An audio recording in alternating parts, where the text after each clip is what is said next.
Well, good afternoon, or should I say good evening, ladies and gentlemen, and welcome to the 1876 Sports Report. I am your host, the radio guy, Dr. Mike Prince. I have been joined by Andre Davis, who will be chiming in here as we get ready. It is the after party. The Panthers went to the reservation in Norman, Mississippi, jumped out to a 14-0 lead, but then find themselves giving up 24 unanswered points before the half, and the Braves never looked back. Andre, how are you this evening, sir? Well, I'm doing fine for the most part, Mike. I know the name of the show is 1876 After Party, but I don't know how much partying we're going to be doing after what we witnessed tonight. Well, my friend, it happens to the best of us on any given Saturday, but it is what it is. The Panthers were in a desperate must-win situation, did not answer the call today, and for the second consecutive week, the Panthers lose a very, very huge game. What was your outtake on things that you witnessed and watch unfold today? Well, you know, we can obviously break down the fact that the Panthers were up 14-0 in the first, and then out of nowhere just gave up 27 unanswered points between the second and third quarter. But, Mike, you know, the one number that really stuck out to me in this game is time of possession. Alcorn had 40 minutes and 12 seconds time of possession today's ball game, while Prairie View only had 19 minutes and 48 seconds in this game. That number, out of all numbers, really stood out to me in their loss against Alcorn today. Well, with that being said, Andre, it was really, for me, a tale of two quarters. The Panthers jumped out huge, 14-point lead. Time of possession sometimes can be miscued because we get caught up in the things, as we, stats and stuff like that. The bottom line are results, and the results came up a little bit short for the Panthers on the day. When they jumped out to that 14-0 lead, I was like, you know what? This is going to be some good stuff today. Panthers got their game face on. They ready to take care of business, but to no avail. Panthers could not make it happen. Yeah, and I said the exact same thing, Mike. When they jumped out 14-0, with the quarterback change that I found out in the pregame show, that they switched over to Nico Holland as their starting quarterback over McCullers, and then, they jumped out quick, 2 drives, 2 scores without a 3 and out, and I thought, wow, you know what, maybe they shook off the cobwebs from last week against Grambling, and then out of nowhere, here we see again in the second quarter. There's just it's a completely different ball game, and then I'm like, oh my goodness, guys, not again, like we saw last week, and then it was just really just downhill from there. I mean, they didn't score again into the fourth quarter. It was pretty much all Alcorn in this game, and it's the reason why I pointed out time of possession, Mike, is because offensively, both teams are pretty much even though we finished with 291 passing, they had 228, and both teams had 123 yards rushing. So it was just that number, just the difference, the fact that Alcorn were able to manage the clock and control the ball more than Prairie View in this game. Well, as I mentioned, that second quarter, Panthers go up 14-0. Alcorn scores the tying touchdown moments before halftime. Floyd fumbles on the kick return. Mm-hmm. Alcorn turns around, picks up the ball at the Panthers' 18-yard line. Now, the Panthers' defense answered the call and only hold Alcorn to a field goal. At that point, it's 17-14, and we're saying, okay, things can hold up. But there was a 3-and-out for the Panthers. They end up punting. Alcorn gets another quick touchdown with less than a minute and a half remaining in the first half to put them up 24-14 at halftime, and you could feel the air leave the cell, and the Braves never looked back. Well, the air definitely left the cell. It left my body, Mike, in that particular point in the game, because I thought maybe, just maybe, the Panthers have an opportunity to execute on the mishaps of Alcorn, but they did not do that, and unfortunately, they didn't win this game. But, it's just when I mentioned the quarterback change from McCullers to Nico Hollins, I know we spoke with Coach Simmons at the Waller Carolina barbecue. We didn't really touch on that, but what would you say would be the cause of that, Mike? Well, we had a follower who actually asked that question, said they want to ask that question. We said we'd make sure we bring it up. They were asking, was it time for a quarterback change? And you cannot negate the effectiveness that Nico had today. Right. First career start, he answered the call. And whenever you're playing Division I ball, you got to be able to answer the call even if you're not being called right now. And one thing about playing D1 ball in any type of competitive sports, I won't just say college, but even in high school, you have to be mentally as prepared as you are physically prepared. And the guys who are one play away from stepping up have to be ready just in case that number is called. And Nico did an exceptional job to that. Now, what led to that, there are still a lot of things. Let's get it real clear and out in the open. McCullers is athletic as they come. He is the potential to be a playmaker. But I think it's something between the ears right now for McCullers why he can't seem to execute, because one play he did get a chance to get in, he had a misread, and he was quickly pulled back out, and Nico never relinquished that quarterback stand again. So I think it's something upstairs that McCullers may be pushing, trying to prove that he's worthy of being here, back-to-back big games, and unfortunately, McCullers didn't answer the call today. And that's one of the things, Mike, that we talk about all the time as far as JUCO players, coming into another institute and, trying to prove that they are worthy of being there, trying to prove that they are a playmaker and they can execute both on and off the field. There's a lot of pressures come with that. I know that Coach Simmons talked about the pressure on McCullers last week, just in that environment with over 50+ thousand people in the stadium. That was something that, he's never been a part of before, just in that type of environment. And that can do something to you mentally as a player. But I will say, he came in last spring, new to the offense, versus Nico. Even though Nico didn't get into the game last year, he's been here for a full year, and he already knows the offense. And I believe that they have guys on the offense that can really catch the ball. You got Hodge, you got Floyd, you got Simmons, you got Marcus Hardy, you got all these guys, offensive weapons that can really catch the ball starting out this year. And for the past 4 games, with McCullers, we haven't really had an opportunity to really get them the ball and let them do work. So I also feel like Coach Simmons really wants to try to implement that along with establishing the run here tonight against Alcorn.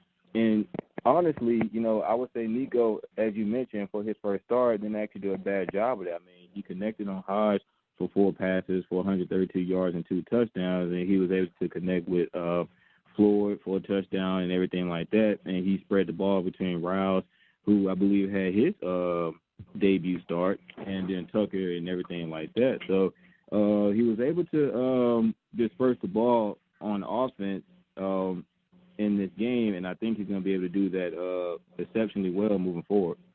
Well, the Panthers are definitely going to have to move forward. Theoretically, and I'm saying that theoretically, the Panthers probably will not make postseason play, but they still have a lot to play for and finish strong. We're going to take us a quick break, and when we come back, we'll discuss more of the Panthers and their failed trip out to Lorman, Mississippi on the after party, the post-game show, right here with Dr. Mike Prince and Andre Davis. Keep it where you got it. We'll be right back.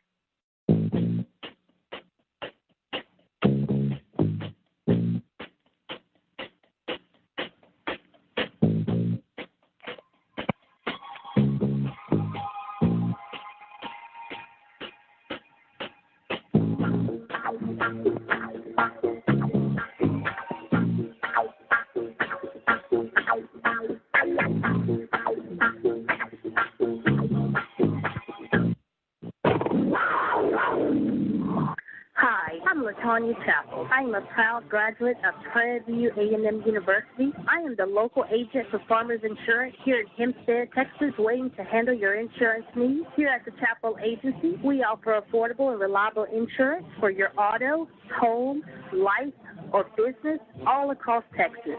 We believe in taking care of our customers like family.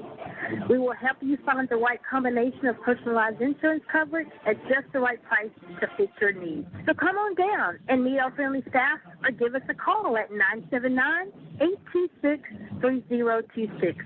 Again, 979-826-3026.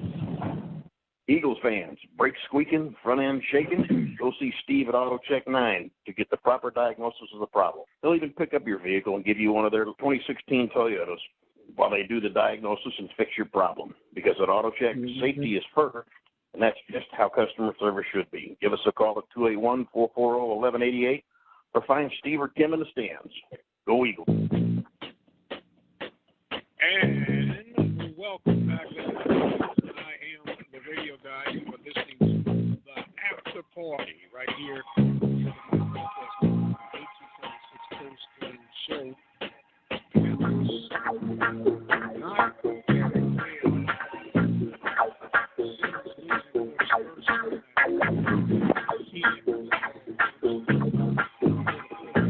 University Panthers against its old stomping grounds, that of the Alcorn State Braves. I got with me Andre, who seemed like he's being moved out of the house. You okay, Andre? I'm pretty good for the most part. You're pretty good for the most part. Panthers not able to withstand that second quarter onslaught. You just saw the Panthers lose a 14-0 lead, which jumped out quick, fast on the Harry. Hodge with a couple of touchdowns on today, as you mentioned earlier, doing an effective job.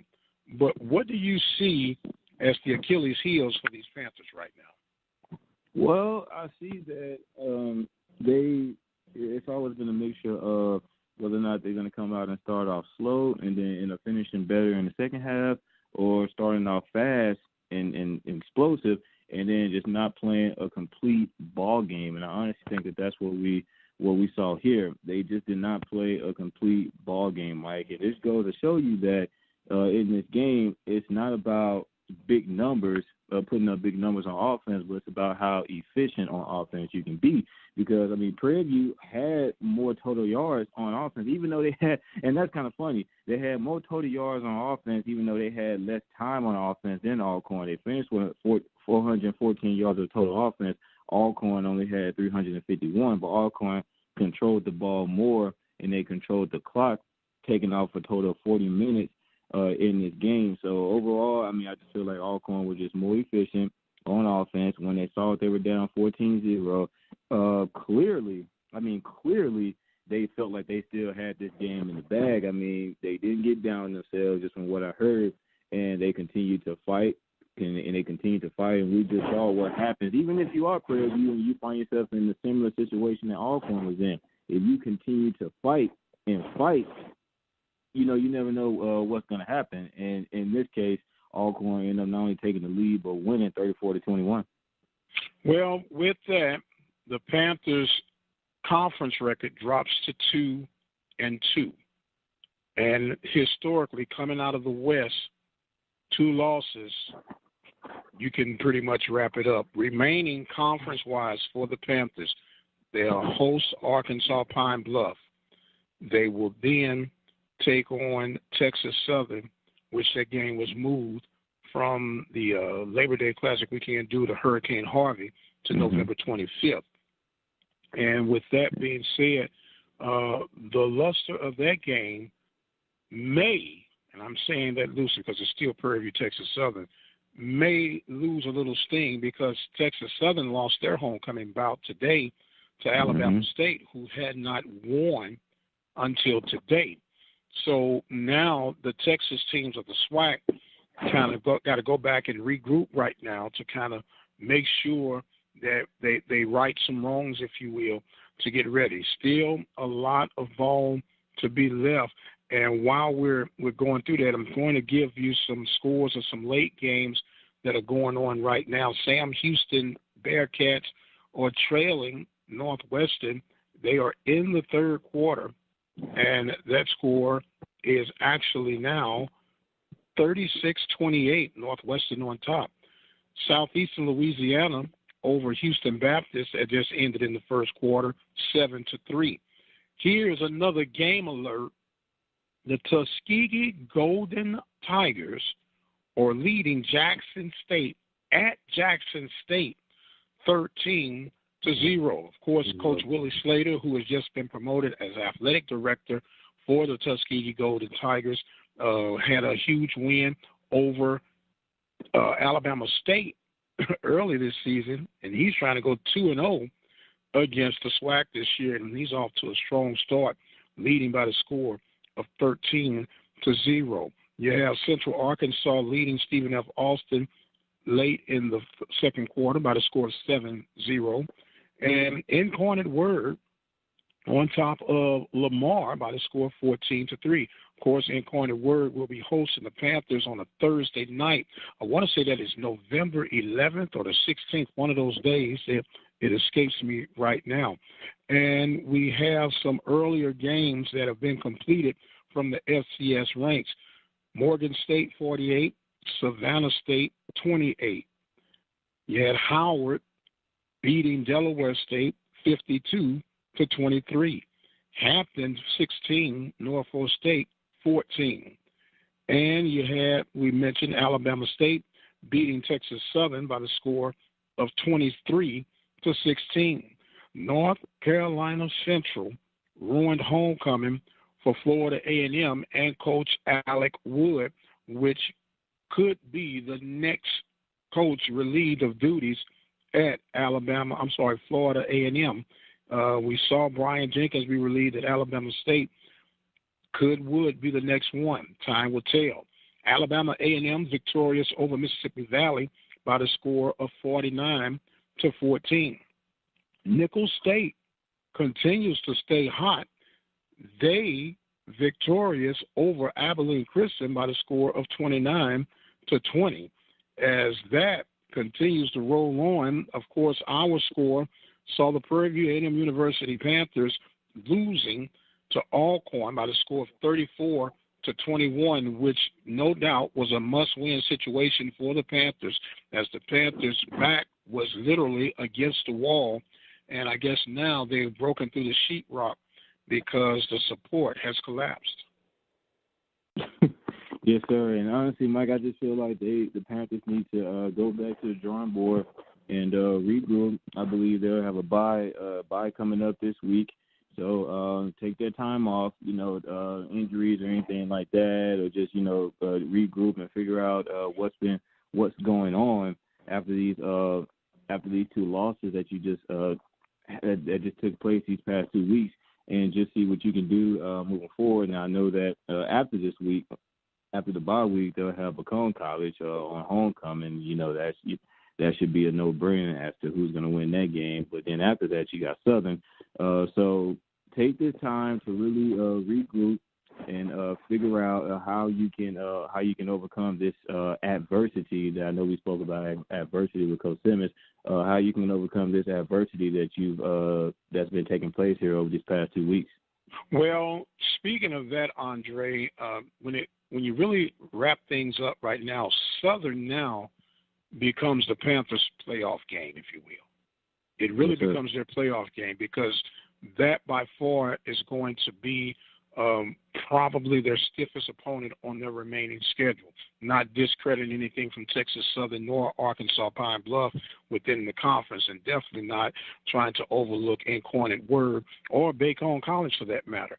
But the Southern Jaguars will be that lure, if you will, where the Panthers can fight and try to, end this thing with some dignity. The way I'm looking at it on the schedule, you got 4 games left. You got Bacone, Southern, Arkansas Pine Bluff, Texas Southern. Now the goal is to finish 4-0. Let's finish 4-0. We can't do anything about it. Yeah, it's going to be a long ride back with this loss, but You got to put it behind you, just like you got to put the Grambling game behind you. There's nothing you can do about it. It's done and over with. Want to remind you, this is the after party, the 1876 post-game show here, talking about Panthers football. They've fallen short by the score of 34-21. We're going to be taking your phone calls if you feel like you'd like to chime in on it. The phone number is 979-645-0039. 979-645-0039. Call in. Give your tidbits from what you're thinking the magic bullet is for the Panthers to turn this thing around. And we're talking as if all hope is lost, but they have lost 2 conference games back-to-back in a year that has been proven that you cannot afford to lose 2 games, not the way the Grambling Tigers have been playing, not the way the Southern Jaguars have been playing.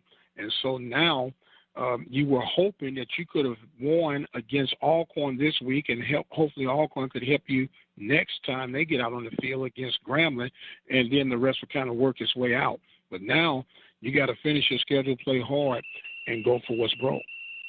Absolutely, and that was definitely the game plan by those guys and Coach Simmons going into the game. We understood, in fact, how important this win was over Alcorn State in terms of the gutsy move as far as switching quarterbacks, but at the same time letting everybody know that you will see all 3 quarterbacks in some shape, form, or fashion in this ball game, because he realized what all 3 of them can bring to the table. So he wanted to try to utilize all 3 of them in that offense and hopefully pull out something out of the bag of tricks, as he liked to call it, and see if they can come away with a victory. But unfortunately, that just didn't happen. Well, here's my question. Has Nico Hollis played enough where he should be named the starting quarterback for the rest of the season until he loses that given right? I honestly would say yes. I would say yes. And I'm only saying, even though this is really his this was his first full complete game this year. But honestly, I personally feel like he showed enough poise in this game in terms of playmaking abilities and getting the ball to the guys on the outside, because if you can have guys on the outside that can make plays, but if you can't get the ball to them, there's really no point. And I feel like that was the main struggle for the Panthers leading up to this game. I mean, they, for them, minus last week against Grambling when they couldn't establish a run, they did a pretty good job establishing the run up to this point. But when you got guys like Hodge, Floyd, and Simmons, and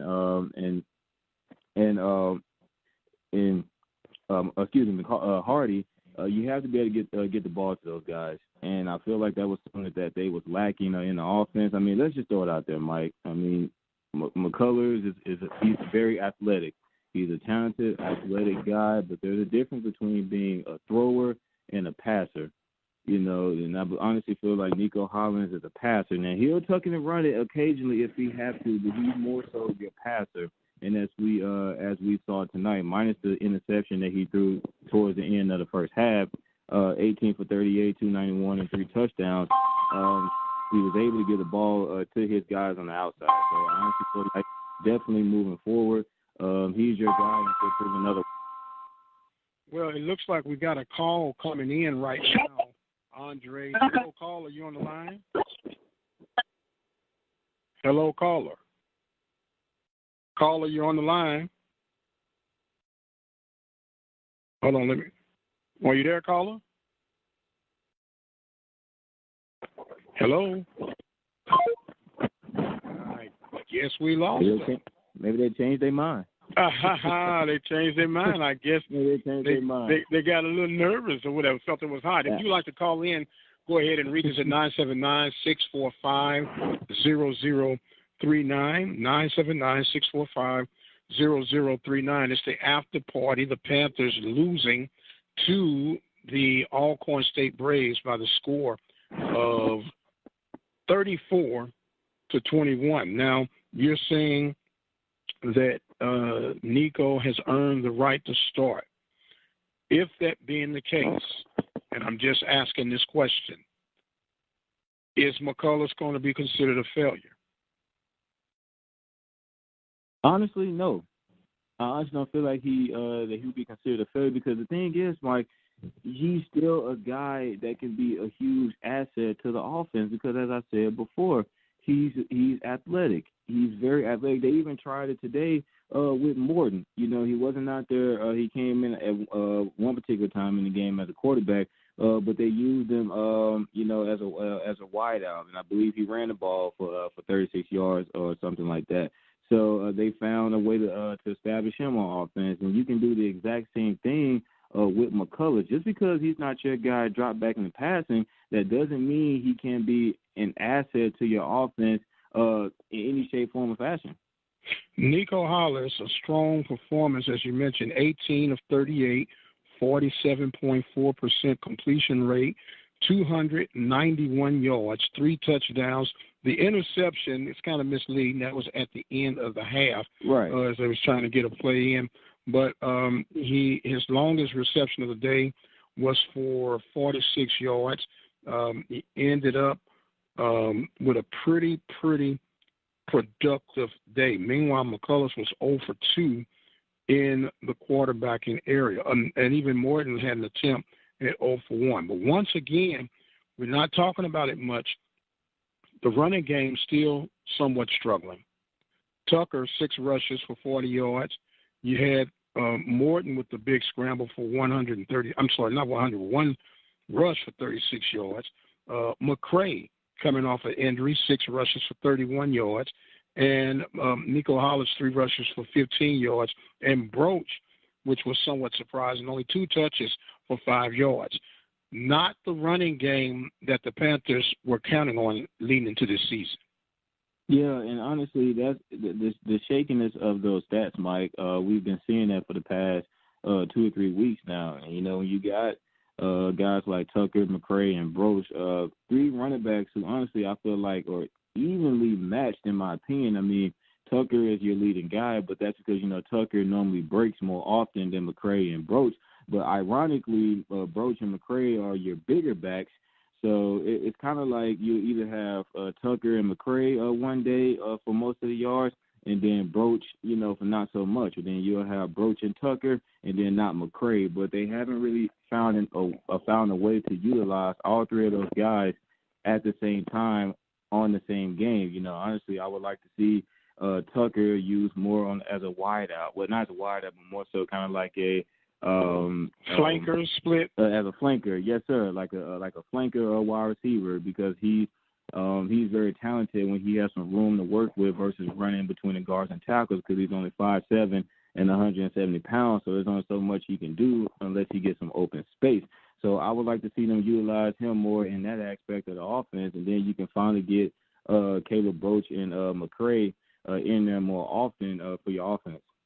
Now, there was a moment in this game where Alcorn could have literally taken this thing and secured it earlier, but there was a over-exuberant play by defensive player Barrow for the Alcorn State Braves. He's on his way after a strip off of Hollis, running toward the end zone, gets over-exerted, if you will, as he gets ready to cross the end zone, and throws the ball up at the 1-yard line, creating a touchback, which would have thought it would have been one of those deals to kind of give the Panthers a little breath of fresh air to try to make things happen.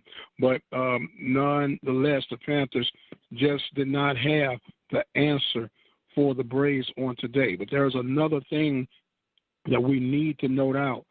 3rd down efficiencies. Panthers only 3 of 12. Alcorn 7 of 14. Panthers went for it 4 times on 4th down, which they were 0 for 4. The Braves were 0 for 1. 123 yards even for both of these guys. 291 passing yards for the Panthers, 228 for Alcorn. Total yards, as you mentioned earlier, Andre, 414 yards for the Panthers, 351 yards for the Braves. That one turnover we mentioned by Hollis at the end of the first half. Now, there's something that we got to look at, and it's penalty yardage. The Panthers had 14 penalties for 139 yards. Now, here's how I calculate penalties. Anytime you get over 100 yards, I count that as a touchdown. And the 39 yards would be equivalent to a field goal. So that's 10 points in my little football theory world. 10 points turnaround for the Panthers. Meanwhile, the Braves had 5 penalties. I'm sorry, not 5 penalties, but 6 penalties for 142 yards, which once again lets me go back to that football theory of Mike Prince, no one else, that the Panthers possibly could have gotten an additional 10 points off of those penalties. They had fewer penalties, but big yards from the Braves as far as the penalties were concerned. Panthers continue to struggle, but they've got to get over that and try to get their heads and their minds clear as they have a bye week coming up and get ready for homecoming October 28th against the Bacone College out of Oklahoma. Now, Mike, you mentioned the penalties for Alcorn. Did you say 6 or 16 for Alcorn? I said 6. I meant to say 16. Forgive me, sir. I said 6. Man, that's why it's good to have young ears and young eyes all around.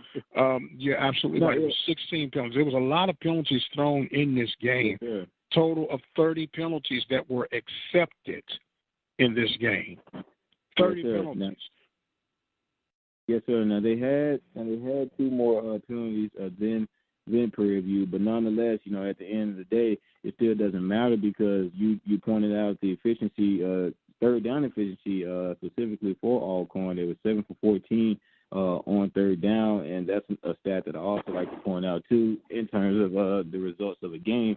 But as I mentioned before, even though you can have more penalties in one team, but how efficient you are on offense, Prairie View had an opportunity to capitalize on those penalties, but unfortunately they weren't able to. I heard the one that you just mentioned, Mike, where he, kind of got a little excited at first, at the end, too early, and then ended up on the touchback, and Prairie View had an opportunity to capitalize on that, and they weren't able to. Something like that can definitely be a huge momentum swinger in a ball game if you're able to capitalize on it, but they weren't able to. But again, I just look at the overall efficiency of Alcorn's offense and their ability to manage the clock and control the ball more so than the other team. Alcorn improves their record to 4-2, which keeps them on top of the Eastern Division of the Southwestern Athletic Conference. Panthers fall to 2-3, but 2-2 in conference play. They're in second at the start of the day. Southern had a bye week, so theoretically they'll stay in the number 2 spot until things change. Now you're the Panthers. Where do you go from here? You go forward. Mike. You said it a few moments ago, and when we talked to Coach Simmons at Water County Line Barbecue, he said the exact same thing. You have to move forward. What's done is done. You can't go back. Unfortunately, you can't press rewind on life and stop the tape and rewind it back and start all over.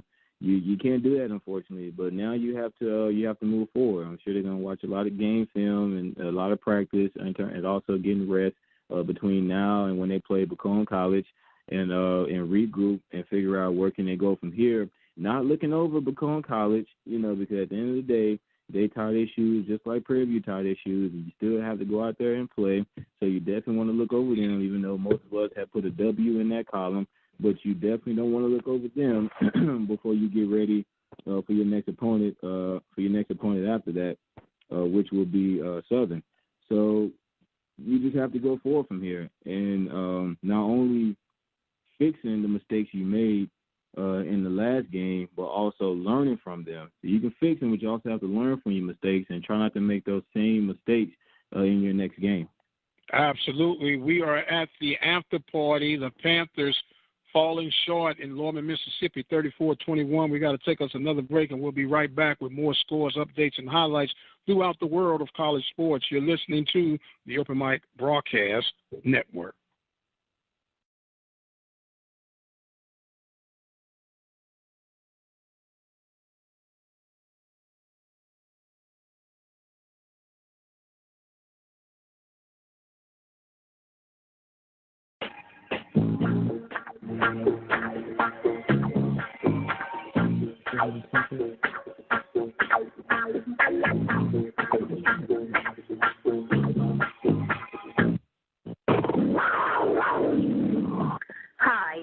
California Chapel. I am a proud graduate of Prairie View A&M University. I am the local agent for Farmers Insurance here in Hempstead, Texas, waiting to handle your insurance needs. Here at the Chapel Agency, we offer affordable and reliable insurance for your auto, home, life, or business all across Texas. We believe in taking care of our customers like family. We will help you find the right combination of personalized insurance coverage at just the right price to fit your needs. So come on down and meet our friendly staff or give us a call at 979-826-3026. Again, 979-826-3026. Eagles fans, brakes squeaking, front end shaking? Go see Steve at Auto Check 9 to get the proper diagnosis of the problem. They'll even pick up your vehicle and give you one of their 2016 Toyotas while they do the diagnosis and fix your problem. Because at Auto Check, safety is first, and that's just how customer service should be. Give us a call at 281-440-1188 or find Steve or Kim in the stands. Go Eagles. And welcome back, ladies and gentlemen, as we get ready to continue on here with the after party. Radio guy Dr. Mike Prince and Andre Davis. Not a good party so far, Andre. That's the party after all, man. It's going to be all right, though, right? It's after party, but I'm not in a party mood right now, man. I should be in a party mood at the conclusion of a Prairie View A&M University football game. But why am I not in a partying mood? I understand, but you know what? Just to make you feel good for a moment, you were part of a party mood last night with another Angry Bird win. Oh, you always know how to make you feel good, Mike. That's why I keep you around, man. Oh, my goodness. Yes, I was. Me, and you know what? I honestly applaud the idea of you to move the broadcast out into the stands, man, because that whole booth thing is overrated. I'm just going to go ahead and say that right now. Doing the broadcast in the booth is so overrated. Anybody, when you're doing a broadcast, man, you need to be out there with the fans because they just make the broadcast come alive, and that's what yes, they did. Sir. That's what the Rose Hill Eagles fans did in that victory over the Warriors last night. Well, the Rose Hill Eagles go to 5-1. The Panthers drop to 2-3.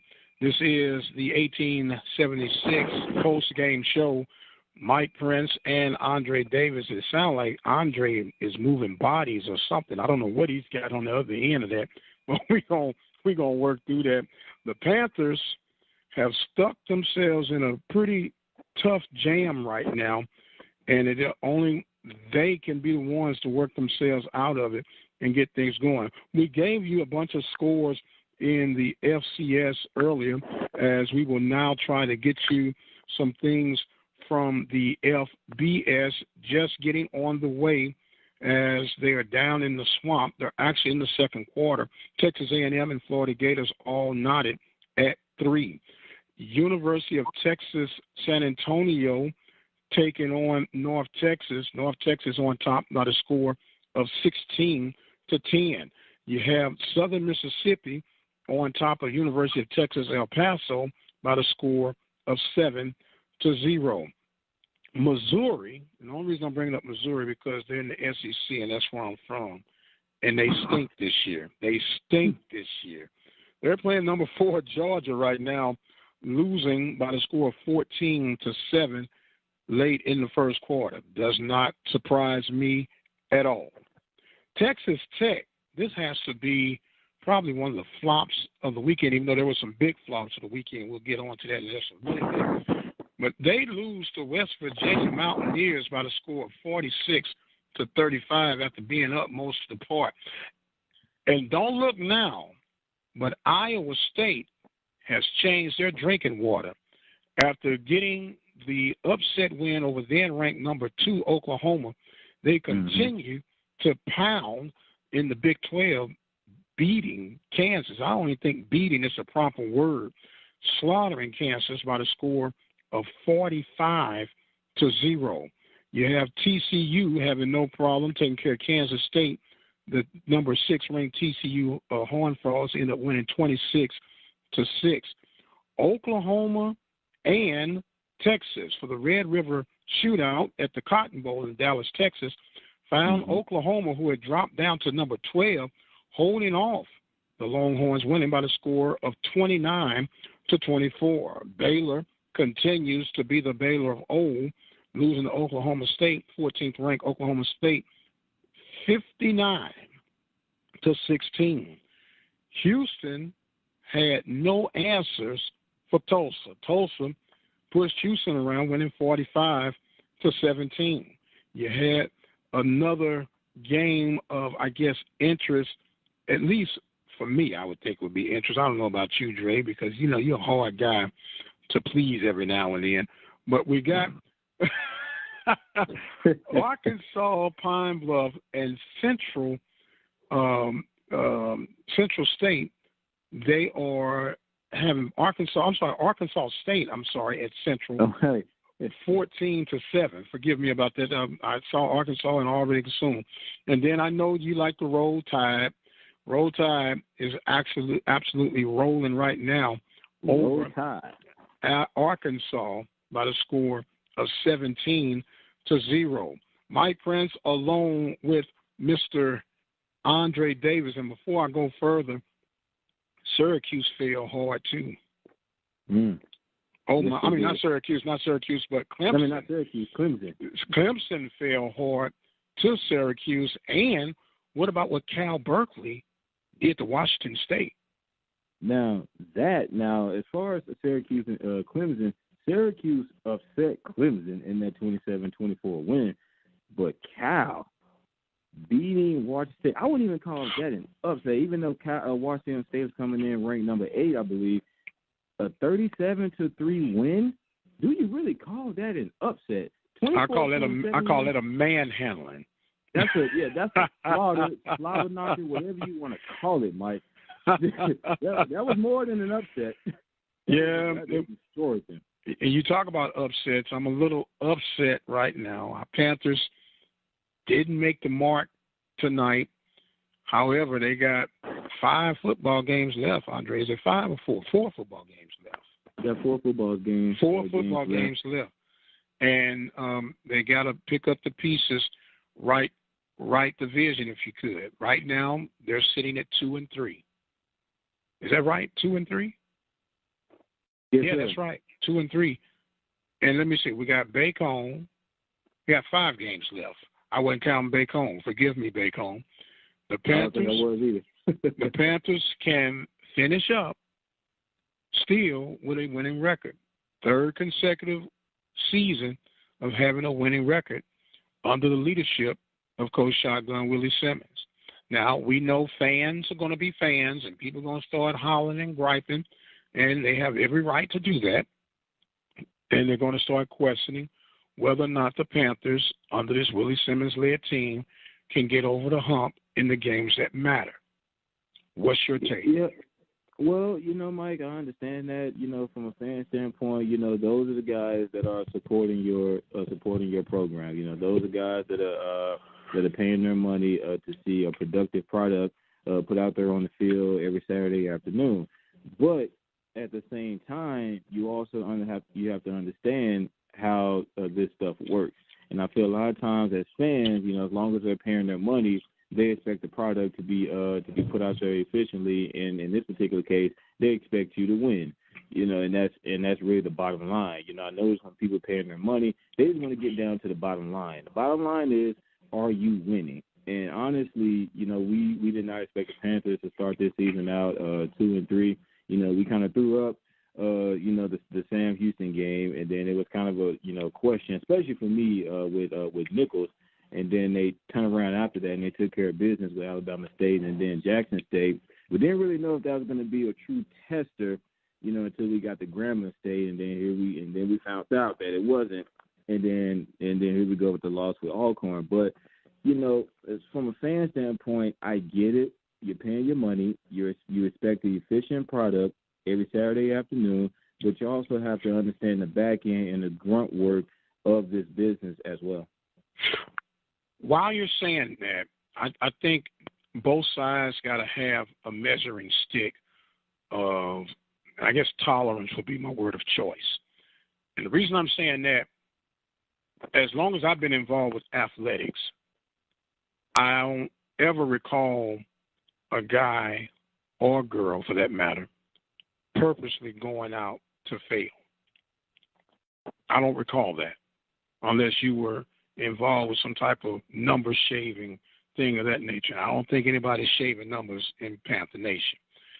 And on the same breath, when we talk about the supporting factor, you made a very relevant reference where people expect to win and people expect things to change when they invest however little or however much money they invest in.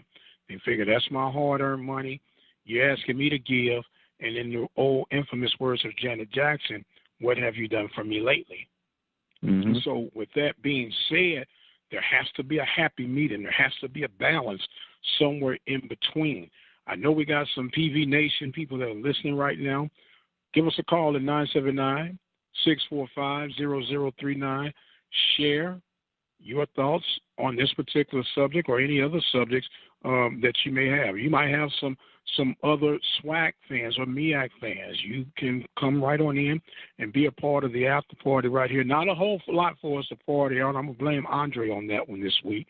But come on in and give us a shout. I want to thank the people who helped make programming possible here at the Open Mic Broadcast Network.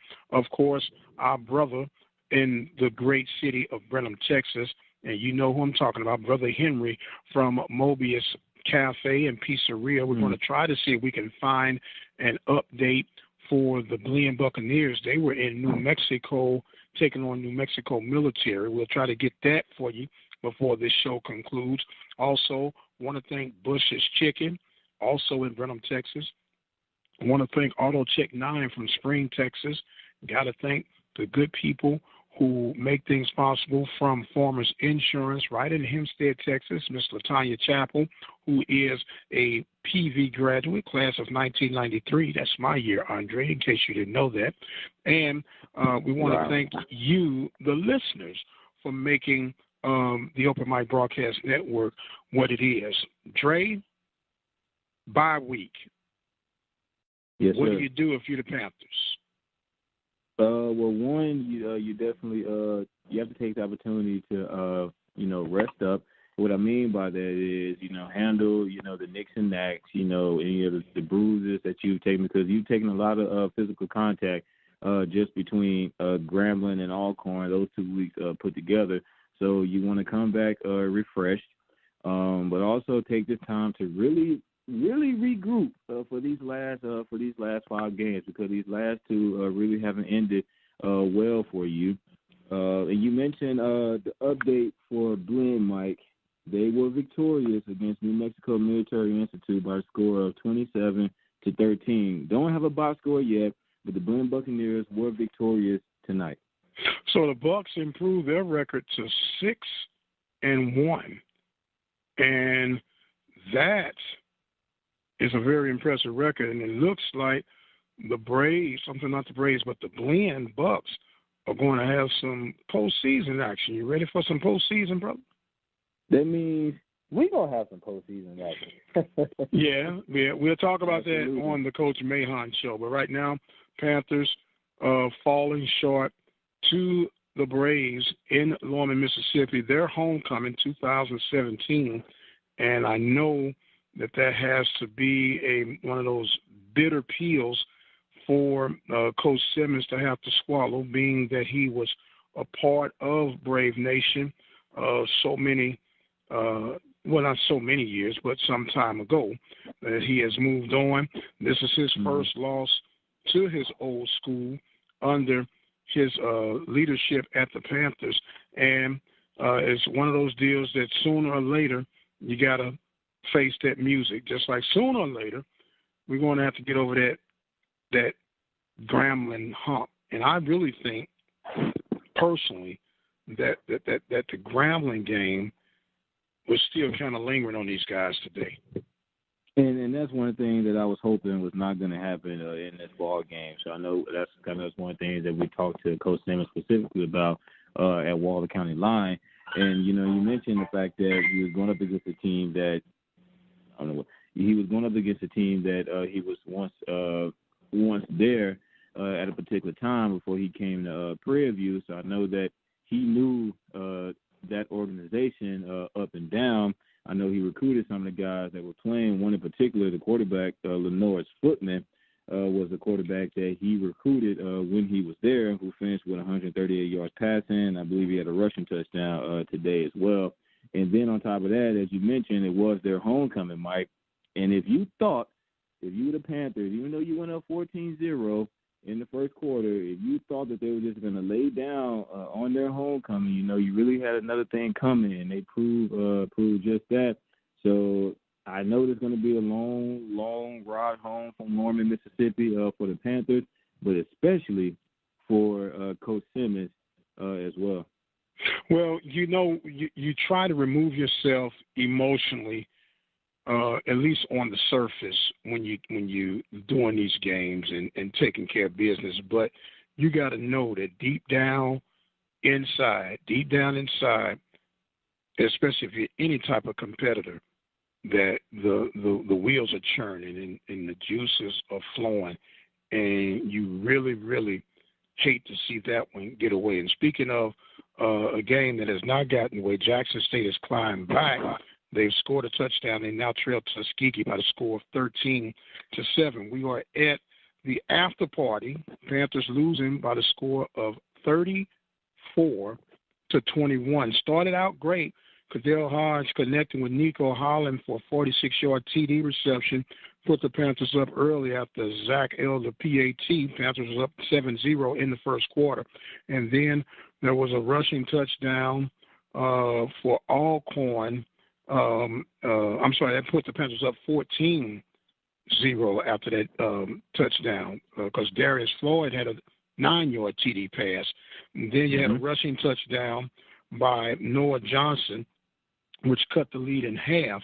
And after that, Alcorn stopped the Panthers defensively, and Johnson got another 2-yard touchdown run to tie it up. In the swing play, on that ensuing kickoff, Floyd fumbles the kickoff return. Panthers defense gets stingy and only allow a field goal, and that field goal was to give the lead to the Braves, and they never, ever turned around. Another quick 3-and-out for the Braves on the defensive side, and they snuck in another touchdown with 34 seconds as Charles Hughes got a 12-yard TD pass from Noah Johnson, and they took a 24-14 lead at the half, and they never looked back. I don't know if the Panthers are allergic to second quarters for these past 2 weeks, Mike, but it happened last week against Grambling. Not a bad quarter. The score, I believe, was 10-0 at the end of the first quarter. And then for some reason, when it got to that, 10-7, they ended up scoring late in the first quarter against Grambling, 10-7. Then for some reason, when the second quarter came around, the Panthers just shut down. It was all Grambling from that quarter on, and then we saw the same thing here. The second quarter did it for me yet again, even though the Prairie went up 14 points in the first quarter, but they gave up 24 points in the second quarter. Alcorn only ended up scoring 3 points in the third quarter and then 7 in the fourth. But 24 unanswered points in the second quarter. You cannot do that against this team. And we always talk about Alcorn, kind of getting it easy, in this conference because, of course, they're in the Eastern Conference, which just is not a lot of competition in that conference, which, in fact, that is true. But we have to give credit where credit is due. There's a lot of talented guys and a great coaching staff on that side of the ball.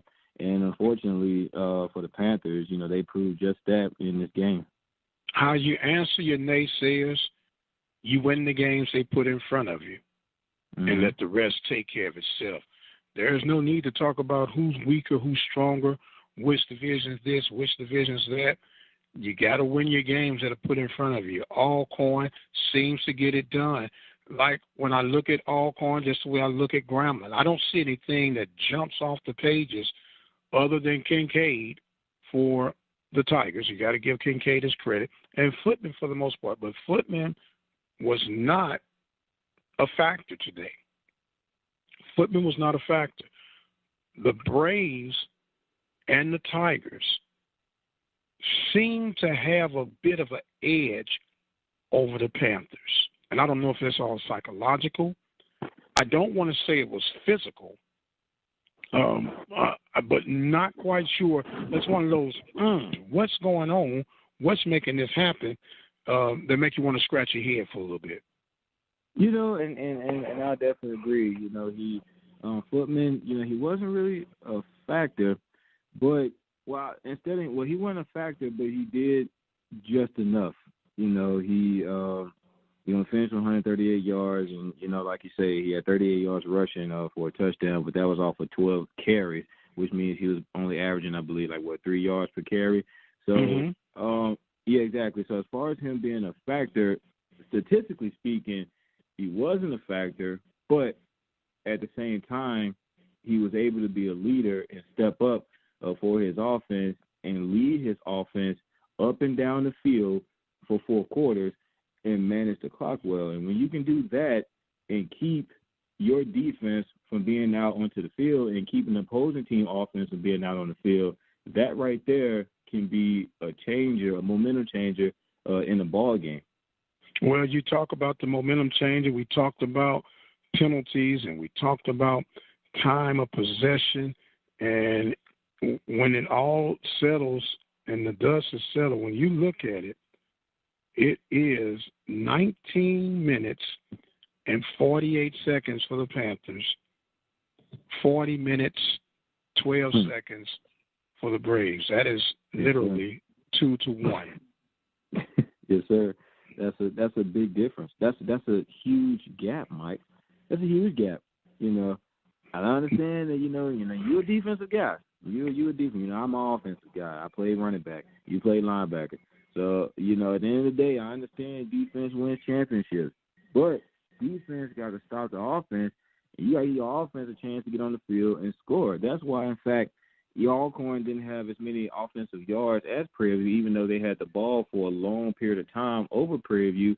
And that's why Prairie View, once they did finally get on offense, most of their offense came from big plays because they had to score often and early to play catch-up. Yeah, you're right about it. And once you get a lead, and it's almost, here's the MO, and I'm going to say for majority of your teams, whether it's collegiate, high school, Pee Wee League, if I'm down 14-0 and somehow I magically get to swing the turnaround to my way, take a lead at the half, my theory now is to eat up as much clock as I can, keep the chain, give me a couple of first downs, even if I'm playing position ball by punting to pin you back deep. But my object now is to eat up as much time as possible to make you have to step a little bit out of your game plan. And they did exactly that, Mike. They did exactly that. You know, once they took the lead, they kept their foot on the gas. They controlled the clock. You know, they kept getting first downs, kept pushing the ball forward, make sure they stayed in bounds so that clock can continue to run. And then by the time the Panthers got the ball, you know, offense is kind of rusty. You know, you can get rusty when you sit on the sideline for a long time waiting to get in the game because the defense can't get a stop.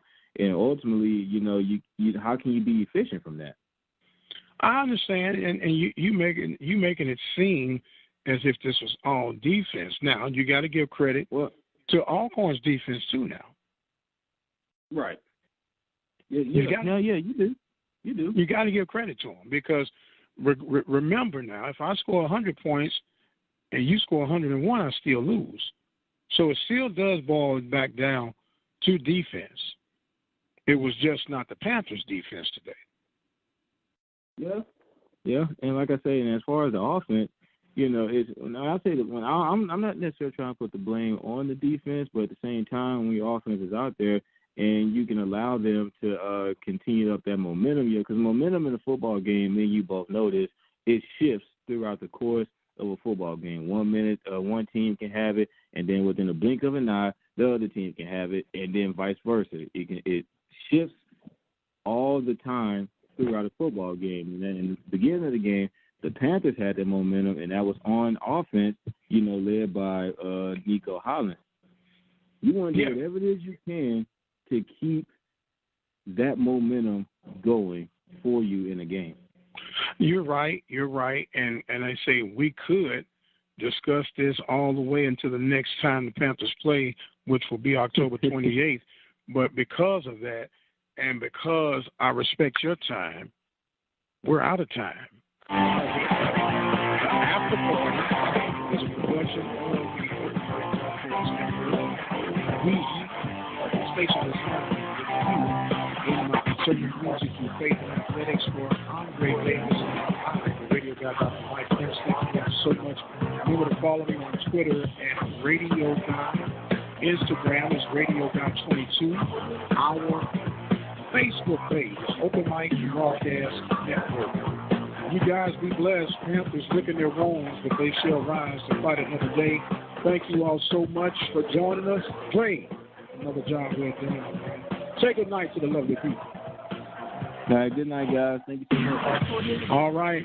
Be blessed, and we'll see you on the other side.